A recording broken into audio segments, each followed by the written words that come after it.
사라말레쿰 와라마툴라히 와바라카두후. 안녕하세요. 저는 이슬람 선교사 카울라 이정수입니다. 오늘은 본격적으로 무함마드의 헤지라 이후에 메디나에서 무슬림 정책에 대해서 들여다보겠습니다.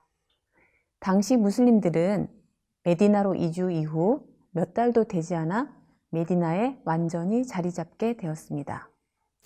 그러나 그들은 메카에 두고 온 사랑하는 사람들과 재산, 꾸라이시 부족으로부터 받아온 박해 등을 생각하며 메카를 향한 향수와 갈망은 나날이 커져갔습니다. 이후 최초의 접전이 발생하게 되는데 이 과정에서 많은 역사가들은 당시 무슬림들이 꾸라이시 부족에 대한 복수를 계획했다고 주장합니다. 또한 무함마드가 아까바 협약을 체결한 것은 정적들과 맞선 전쟁을 하기 위함이었다고 주장하면서 무함마드가 메디나로 이주한 이후 8개월 동안의 사건들로 이를 입증하려고 합니다.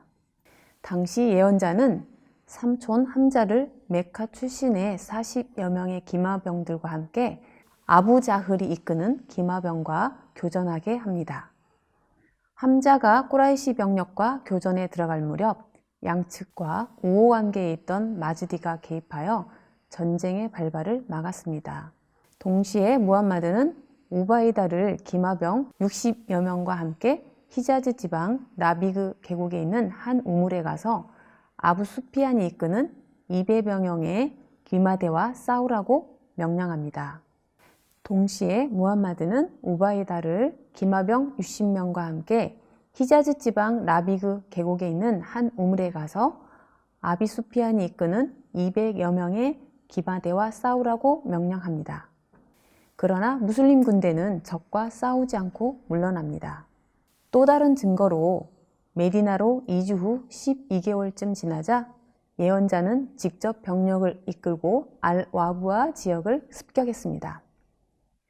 한편 무슬림 군대는 왓단 지역에 이르러 그곳에서 꾸라이시 부족이 아닌 바누 다므라 부족을 만나 무슬림의 편으로 끌어들이는 데 성공합니다. 약 한 달 뒤 무함마드는 메카 이주민들과 기마병 200여 명을 이끌고 부아트를 향해 진격합니다. 우마이야가 100여 명의 기마대와 1500마리의 낙타 대상을 이끌고 그곳을 지나간다는 소식을 들었기 때문인데요. 그러나 대상들은 남들이 다니지 않는 길을 택했기 때문에 교전은 없었습니다. 부아트에서 돌아와 약 3달이 지난 후 아부살라마를 대리 청정하도록 지시하면서 기마병 200여 명과 함께 얌부 지역의 우샤이라를 향해 원정에 나서게 됩니다. 그곳에서 아부 수피안이 이끄는 꾸라이시 부족의 대상을 기다렸지만 대상은 이미 지나간 후로 아무 성과를 거두지 못하게 됩니다. 이 사건들을 근거로 무함마드와 무슬림들이 꾸라이시 부족에 대한 복수를 위해 적대 행위를 시작했다는 증거로 볼 수 있을까요? 이 원정에서도 꾸라이시 부족의 병력은 무함마드 군대보다 몇 배나 많았습니다. 그럼에도 무함마드가 위협적인 행동을 이어간 것은 전쟁이 아닌 위협으로 만족했다는 것입니다. 꾸라이시 부족의 대상들은 항상 메카인들로 구성된 호위대의 보호를 받았습니다. 이 호위대는 메카 이주민들과 같은 부족, 가문, 가족 출신들로 서로 밀접한 관계를 유지했습니다. 무슬림들은 아까바 협약이 아우스와 카즈라지 부족이 무함마드를 보호하기 위해 체결된 방어적 협약임을 잘 알고 있었습니다. 따라서 메디나의 두 부족은 타 부족을 공격하는데 결코 동의하지 않았습니다. 그러므로 최초의 공격과 원정이 실제로 전쟁을 위한 것이었다는 주장은 인정할 수 없습니다. 메디나 초기에 무슬림들이 고수한 정책과 예언자의 정책이 일치하는 점이 무엇인지에 대해서 더욱 합리적인 방법으로 이해해야 합니다. 예언자는 모두가 종교적 자유를 누릴 수 있도록 하기 위해 상호 이해와 협조를 구하는 정책을 펼쳤습니다. 초기 원정은 심리적인 목적에서 꾸라이시 부족으로 하여금 무슬림과의 화합의 필요성을 깨닫게 하기 위함이었습니다. 결국 무슬림들은 꾸라이시 부족의 박해와 학대를 못 이겨 고향을 버리고 강제로 이주해야 했습니다. 예언자의 이 원정은 전쟁이나 적대 행위가 아닌 오랜 갈등을 끝내고 종교의 자유와 메카의 대상들이 샴 지방까지 안전하게 이동할 수 있는 것을 보장하기 위함이었습니다. 무함마드는 부아트와 우샤이라 지역에 간 후 메디나 사람들이 이 출정에 합세하겠다고 분명히 동의할 때까지 전투를 허용해야 할지 말아야 할지 망설였습니다. 메디나의 후원자들은 무함마드가 타 부족과 평화와 우호적 협약을 맺는다고 해서 자기들과 맺은 협약을 위반하는 것이라고는 보지 않았습니다. 그러나 그들은 메카에 대해 아랍의 도덕이나 관습으로 모아 인정할 수 없는 전쟁을 감행하는 것에는 합세하지 않았습니다. 또한 무함마드가 대상로 주변에 거주하는 부족들과 동맹을 맺은 결과 분명 메카의 교역은 위험에 처하게 되었을 것입니다. 그러나 함자와 우바이다 사우드가 꾸라이시 부족과 싸우기 위해 출정을 했다는 견해와 원정대를 군사적인 공격으로 보아야 한다는 견해는 사실과 모순적입니다. 이슬람에서 싸움을 허용하고 무함마드와 교우들이 이를 감행한 것은 자신들의 신앙에 대한 박해를 중지하고 전도 생활의 자유를 보장받기 위해서였습니다. 무함마드는 이런 원정과 군사적 출정을 통하여 메디나와 이웃에 사는 유대인들을 경고하려고 했을 것입니다. 무함마드가 메디나에 도착하자 유대인들은 그를 연합 세력으로 끌어들이기 위해 그를 지지하여 그에게 새로운 종교를 실천하고 전도할 수 있는 자유를 보장하겠다는 약속을 할 것처럼 위장 전술을 펼쳤습니다. 그들의 반대와 적대 행위는 공개적으로 이루어진 것이 아니라 비밀리에 이루어졌습니다. 더구나 그들은 자기들의 상거래에 피해가 오지는 않을까 염려했습니다. 그들은 무함마드와 협약을 체결한 바 있기 때문에 공개적으로 개입할 수는 없었습니다. 그래서 비밀리에 온갖 수단과 방법을 다 동원하여 메카 이주민들과 메디나 후원자들 사이를 이간질시켜 서로 적대적인 감정을 갖게 하였습니다. 예언자는 그들에게 이슬람의 진리에 대한 확신을 심어주지 못하자 그냥 내버려 두기로 하였습니다. 하지만 무슬림들은 유대인들이 내전을 선동하는 행위를 진압할 수 있고 그 원인까지 뿌리채 뽑아버릴 수 있을 정도로 충분히 강하다는 사실을 그들에게 깊이 인식시켜줄 필요가 있었습니다.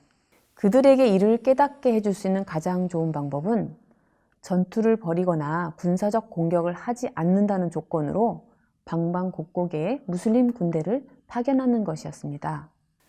이슬람 세력의 평화적 시위는 당시 이슬람이 개인의 생명을 보호하고 신앙의 자유를 지키며 공동체를 교란시키는 행위에 대한 투쟁까지도 금지한 것은 아닙니다. 이슬람은 오히려 그런 방어를 신성한 의무로 규정하였습니다. 이슬람은 침략 전쟁을 단호히 비난하고 거부합니다. 무슬림들의 신앙생활을 보호하는 것은 하나님의 진리요 예언자의 가장 큰 사명이기에 하나님께서 무슬림들에게 성전을 허락한 것입니다.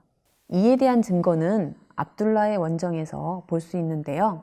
무함마드는 이슬람력 2년 7월에 압둘라에게 한 통의 편지를 주면서 원정 이틀째에 편지를 읽어보라 하고 출정을 시켰습니다. 이틀째에 편지를 뜯어보니 이 편지를 읽는 즉시 메카와 타이프 사이에 있는 나클라로 진격하라. 그곳에서 꾸라이시 부족의 동태를 살피고 그들에 대한 정보를 수집하라 라고 적혀 있었습니다. 압둘라는 명령대로 나클라로 나아가 그곳에서 아무르가 인솔하는 꾸라이시 부족의 물건을 운반하는 당나귀 대상을 보았습니다. 그날은 성월의 마지막 날이었고 예전에 꾸라이시 부족이 무슬림들의 재산을 압수한 것을 기억하고 동료들과 대상을 공격할 건지 상의 끝에 그들을 살해하고 물건을 빼앗기로 결정합니다. 이들 중 한 사람이 아무르를 화살로 쏘아 넘어뜨리고 꾸라이시 부족 2명을 포로로 붙잡았습니다. 압둘라는 포로 두 사람과 물건을 잔뜩 싣고 메디나에 도착하여 일부를 예언자에게 바칩니다. 그러나 예언자는 나는 그대에게 성월 중에 싸우라고 명령한 적이 없소라는 말과 함께 그 어느 것도 받지 않았습니다. 그 후 압둘라는 무슬림들로부터 자신의 한 행위에 대한 죄가로 비난을 받았습니다. 꾸라이시 부족은 이 사건을 계기로 무함마드와 교우들이 신성한 성어를 준수하지 않고 사람을 살해하며 약탈을 일삼았다고 선전하였습니다. 여기에 유대인들도 즉각 동참하였는데요. 그때 하나님께서는 꾸란 제2장 217절에서 다음과 같은 판결을 계시하셨습니다. 그들이 성스러운 달 동안 살생에 관하여 그대에게 물을지니 그 기간은 살생은 죄악이라 하되 하나님의 길을 방해하고 하나님과 하람 성원에 가까이 있는 것을 방해하는 것과 그곳으로부터 그의 주민들을 추방하는 것은 더 큰 죄악이며 교사하고 박해하는 것은 살생보다 더 나쁜 죄악이라. 꾸란에서는 성월에 싸움이 허용되는가에 관하여 묻는 우상 숭배자들에게 그것은 큰 죄라는 그들의 견해를 인정했습니다. 그러나 하나님의 길을 방해하거나 그분을 불신하거나 신전을 찾아오는 신자들을 들어오지 못하게 하거나 타협과 위협과 뇌물과 박해 등을 모조리 동원하여 신자들에게 종교를 버리도록 유혹하고 선동하는 것은 더욱더 부도덕한 것임을 경고하였습니다. 이후에 선동과 이간질을 살인보다 더 큰 죄로 간주됩니다. 개인이든 공동체든 그들에 대해 선동하는 자들을 본 사람은 누구든지 하나님의 길을 지키기 위해 싸움에 나서야 하는 것이 권리이며 의무입니다. 서구의 동양학자들은 무함마드는 사람들을 칼로 위협하여 강제로 이슬람을 믿도록 하기 위해 알라 하나님을 핑계 삼아 성전 지하드와 전쟁을 촉구하고 있다고 주장합니다. 그러나 알라 하나님을 위한 성전 지하드는 압둘라의 원정과 관련하여 꾸란 제2장 190절에서 명확하게 규정하였습니다.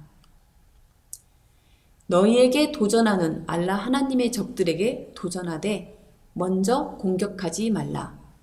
실로 알라 하나님은 공격하는 자들을 사랑하지 않으시니라. 위 구절에서와 같이 성전의 명확한 뜻은 무슬림들에게 종교를 버리라고 선동하며 알라 하나님의 길을 가지 못하게 방해하는 자들에게 맞서 싸우는 것입니다.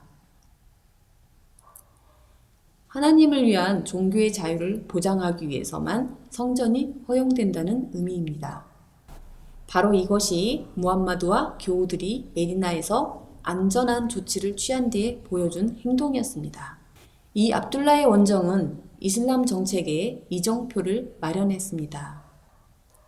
왁가드가 아무르를 화살로 쏘아 살해했을 때 그것은 최초로 무슬림 손에 피를 묻힌 사건이었습니다. 바로 이 원정에서 전쟁과 성전에 관한 이슬람의 입장을 밝히는 꾸란 구절이 계시된 것입니다. 이 계시에 따라 성전이 허용되고 성전이란 아랍어로 지하드라고 합니다. 지하드는 무슬림으로 하여금 종교를 버리라고 강요하거나 알라 하나님의 선교를 가로막는 자들에게 대항하는 경우에만 허용됩니다. 또한 이 원정은 꾸라이시 부족에 대한 무슬림의 정책에 변화를 가져왔습니다. 지금까지 설전과 사상전에서 군사력 대결로 서로 경쟁할 수 있는 문이 열렸기 때문입니다. 무슬림들은 꾸라이시 부족을 강제로 굴복시켜 빼앗겼던 재산을 되찾아야겠다고 진지하게 생각하기 시작했으며 반대로 꾸라이시 부족은 아라비아 반도 전역에서 무함마드와 교우들에게 대항하도록 선동할 수 있는 기회로 삼았습니다. 따라서 그들은 무슬림이 모든 아랍인이 보기에 가장 극악한 죄, 곧 성스러운 달을 모독한 죄를 저질렀다고 비난했습니다. 그 결과 무함마드는 전개되는 상황을 파악하고 꾸라이시 부족과는 결코 아무런 협정도 체결할 수 없음을 확신했습니다. 투쟁은 순전히 자기 자신의 신앙과 언론의 자유와 전도의 자유를 수호하는 데에 국한시켜야만 합니다. 최고의 지혜는 전쟁을 통제하여 인간의 모든 권리와 존엄을 최고로 존중하고 준수하게 하는 것입니다. 이것이 이슬람에서 달성하고자 추구하는 목적이라는 것을 이 강좌를 통해서 다시 한번 강조하고자 합니다. 감사합니다. 살라무 알레이쿰. 하나님의 평화가 여러분의 함께하길 바라며 다음 시간에 만나요.